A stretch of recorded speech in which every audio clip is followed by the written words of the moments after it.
Eu entrei para o CEPEL em novembro de 1975, ainda como estagiário.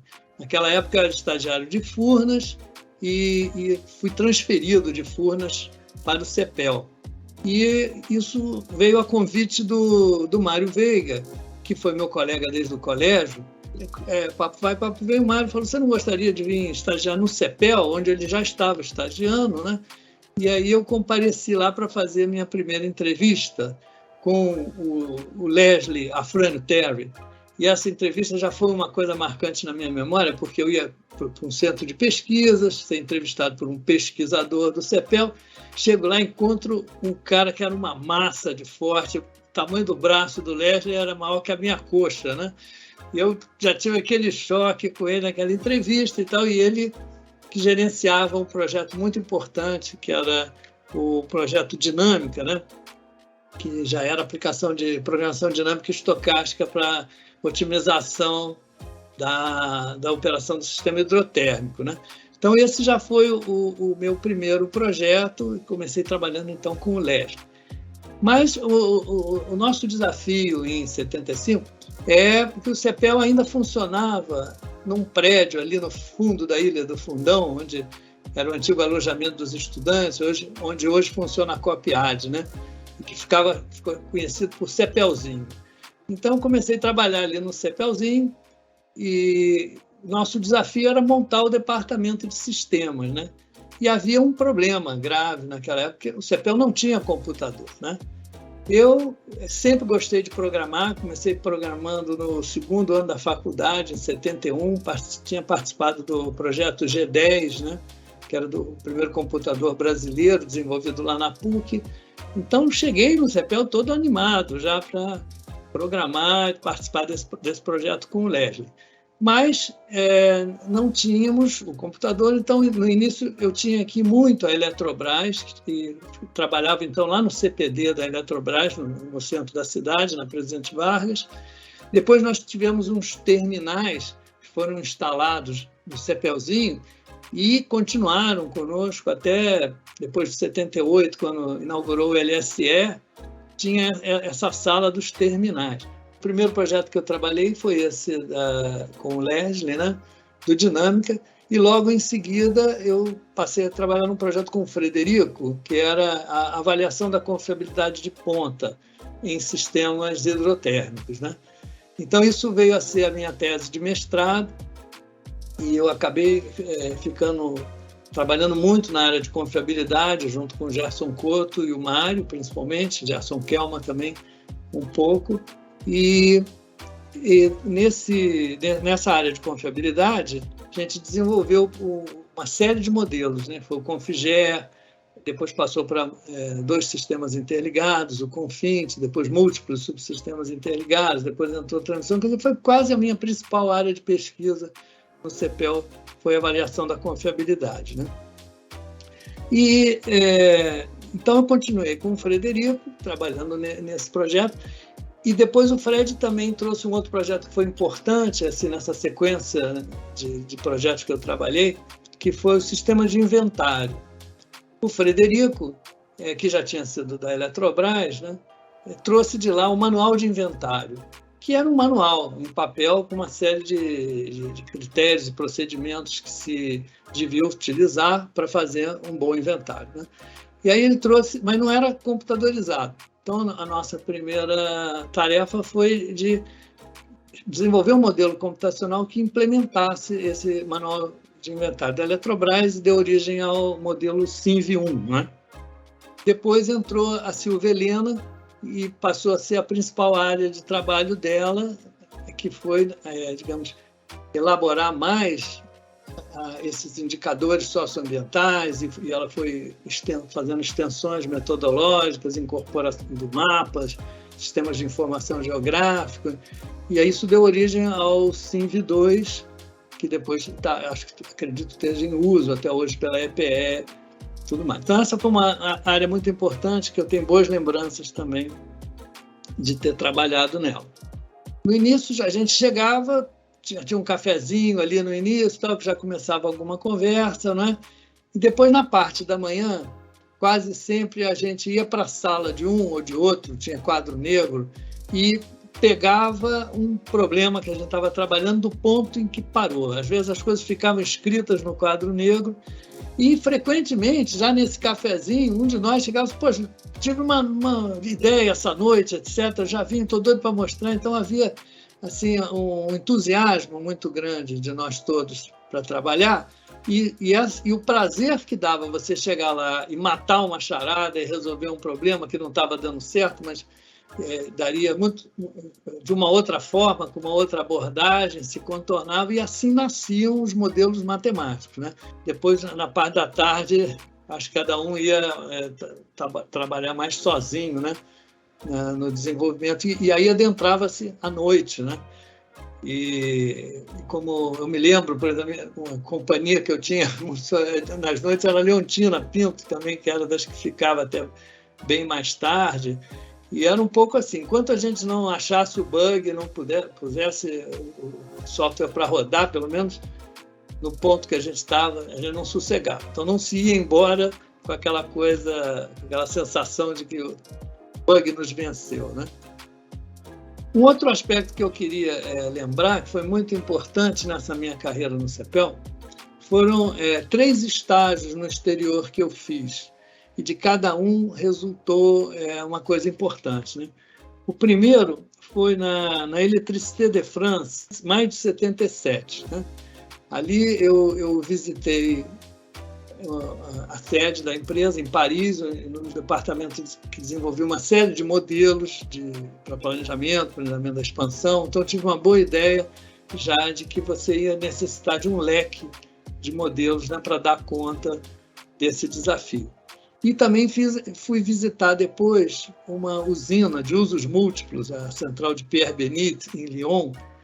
De lá eu trouxe um pouco essa ideia dos usos múltiplos, né, dos aproveitamentos hidrelétricos, e me interessei depois por desenvolver simuladores. Uma segunda viagem que eu fiz foi em outubro de 79 para a Enel, onde eu fiz um estágio de 2 meses lá, primeiro no centro de pesquisa deles, em Milão, e depois no centro de controle em Roma, né? Durante esse período que eu tive em Milão, os italianos tinham um software muito bom chamado Secret, que era Sicurezza Rete, né? Que já era de análise de confiabilidade de sistemas de geração-transmissão. Então, eu trouxe de lá a ideia de estender um pouco a nossa confiabilidade, que era só de geração, para passar a ser de geração-transmissão, e utilizando o método de Monte Carlo, e ali no início Load Flow DC, que deu início ao modelo ConfTra. Depois dali foi toda uma evolução, dali surgiu o NH2 também, Monte Carlo, mas já com Load Flow AC, e eu acho que está em uso lá no ANS até hoje, né? O meu terceiro estágio, já foi mais um ano sabático, foi feito em setembro de 86 para a Swedish State Power Board, que também é chamada de Vattenfall, né? Em sueco, é Vattenfall. Lá eu fiquei um ano e foi uma experiência muito interessante, porque eu fui para implantar na Vattenfall um modelo de análise de confiabilidade multiárea, que era o que a gente já tinha desenvolvido no CEPEL, e esse modelo ficou depois em operação lá por quase 20 anos, né? Então, foi uma experiência interessante lá na Vattenfall, e paralelamente a isso, eu tinha uma bolsa da Unesco para escrever 3 artigos técnicos sobre a organização do sistema lá na Suécia, sobre a cooperação nórdica, né? E também sobre como é que era feito o planejamento lá, que era um pouco diferente também de como era feito no Brasil. Eu também tenho ótimas lembranças de coorientação de teses de mestrado. Eu tive a oportunidade de coorientar a Ivana Costa Nácia, o Albert Geber de Mello, que também fez numa parceria com o professor Leite da Silva, da PUC, Armando Leite da Silva, e esse trabalho chegou a ganhar um prêmio internacional. Então, também foi um motivo de orgulho dividir esse prêmio com o Albert e com o professor Armando, né? E isso para mostrar que, de fato, a gente estava trabalhando na fronteira da ciência, né? Porque eu vivi intensamente o CEPEL, né? Então, certamente teve a criação da ASEC, que surgiu de um movimento inicialmente de pesquisadores, né? E depois se estendendo também para os técnicos e demais funcionários do CEPEL. Então, no início a gente imaginava que a ASEC ia ser um local para se discutir tecnologia nacional, participar do debate das grandes questões que haviam, né, de política energética, política científica e tecnológica, também que já havia. Mas também foi uma época de, digamos, uma atividade sindical mais intensa, né, porque às vezes ficava-se anos sem reajuste salarial, então as próprias empresas do setor começaram a fazer movimentos e greves e tudo, então também precisava que o CEPEL se organizasse um pouco para poder participar disso. Então, eu acho que foi uma atividade importante a criação da ASEC. Outra atividade que eu me envolvi bastante foi o coral do CEPEL. Fui parceiro aí da Glória, da Silvia, e ensaiávamos 1 ou 2 vezes por semana, na hora do almoço.